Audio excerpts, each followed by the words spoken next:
Oke, pasti bingung ya. Tadi aku dari sana, sekarang ke sini. Sebenarnya kerjaan kita tuh apa aja sih sebenarnya? Kita itu memang bolak-balik dari gudang yang satu ke gudang yang kedua. Habis itu kita kontrol kargo juga.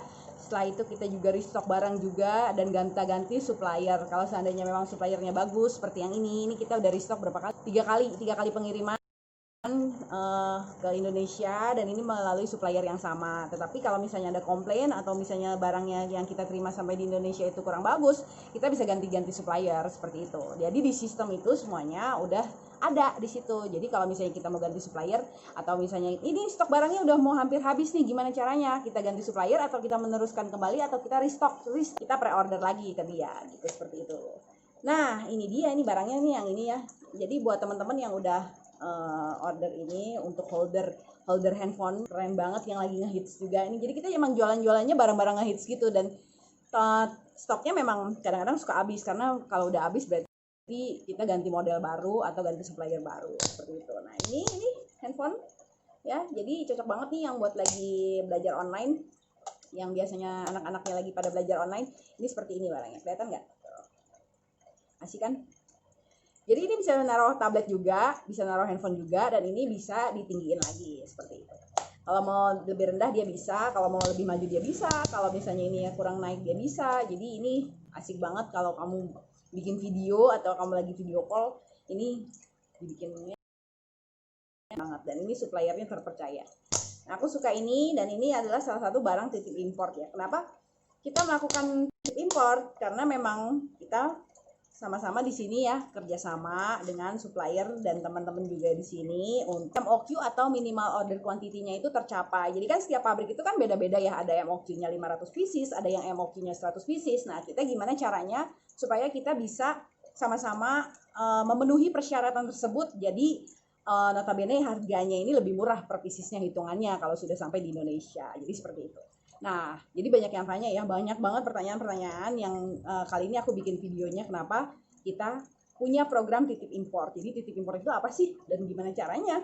Apakah seorang importer harus bisa menjual barang? Tentu saja, itu pertanyaannya, itu pastinya harus bisa menjual barang, dan memang kita ada tahap-tahapnya, ada step-stepnya. Gimana di program dropshipsukses.com itu kita akan mengajarkan dan membimbing gimana caranya supaya bisa memulai jualan online dan mengembangkan usahanya. Jadi kalau misalnya mau latihan jualan online, boleh gabung bersama dropshipsukses.com. Dan gimana perkembangannya untuk jadi importir atau mau impor sendiri atau mau titip impor sendiri, nah kita ada programnya juga, program BOS. Jadi selama ini memang digabung ya, masih digabung antara BOS sama dropship. Jadi seperti itu. BOS itu apa? Belajar online sukses. Jadi sama-sama belajar, tapi di sini lebih mengarah ke impor. Jadi kamu mau import apa aja, kamu suka barang apa aja, kamu mau jual lagi atau mau pakai sendiri dengan harga yang sesuai dengan budget ya pastinya. Misalnya kamu punya modal 1 juta atau 2 juta atau 10 juta atau bahkan sampai miliaran, itu kita bisa bantu dan kedepannya bisa sendiri gitu. Atau misalnya teman-teman yang di sini yang emang udah ahli banget dalam online, itu akan kita rekrut menjadi mentor. Jadi mentor kita ini di sini berbagai macam orang dari seluruh Indonesia yang sudah pernah berhasil dan mau membagi ilmunya pastinya ya, bukan udah berhasil tapi dia diam aja dan dia nggak mau berbagi ilmu. Yang kita rekrut adalah orang-orang yang mentoringnya itu dia bisa memberikan apa istilahnya suggestion atau masukan-masukan ke kita, itu bagaimana cara mengembangkan usaha, bagaimana caranya, triknya dia, bagaimana caranya bisa sukses. Jadi itu kita akan rangkul di sini di dalam satu wadah, yaitu di dalam satu gudang import barang Yogyakarta. Jadi memang ini pusatnya di gudang barang ini. Gitu. Terima kasih sudah simak. Dan jangan lupa ini diambil yang udah titip import, boleh ya.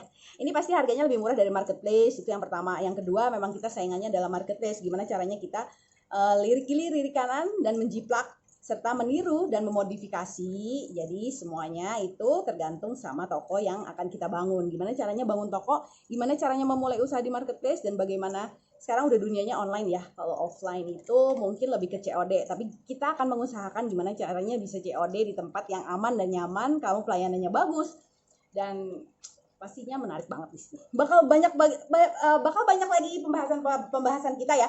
Jadi di sini memang lebih ke impor dan menjual barang-barang.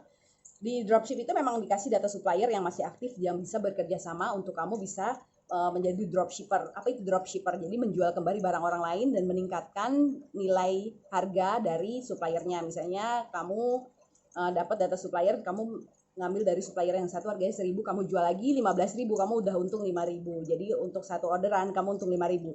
Bayangkan kamu seandainya punya 10 orderan dalam satu hari. Bayangkan kalau kamu punya 10 toko dan 10 orderan satu hari. Coba dikaliin ya. Nah, itu dropship. Dan reseller kayak gimana? Kalau resell itu kan menjual kembali barang orang lain, tapi dia nyetok barang. Jadi kamu nyetok barang dan kamu jual lagi. Keuntungannya apa? Kamu bisa menawarkan langsung. Kamu juga bisa live streaming. Gimana caranya live streaming? Nanti kita akan bahas juga satu-satu ya di sini ya. Karena memang pembahasan online itu banyak banget dan ada ribuan materi yang akan kita share. Jadi tahun ini adalah tahun penggebrakan ya, karena memang kita masih lockdown juga. Sebisa mungkin kita berada di rumah, cuman karena gudangnya aja di sana dan di sini. Jadi memang nggak begitu jauh juga sih, gudangnya itu dekat. Jadi ya, check it out. Don't go anywhere. So, terus ikutin Gudang Barang Import Jogjakarta. Terima kasih.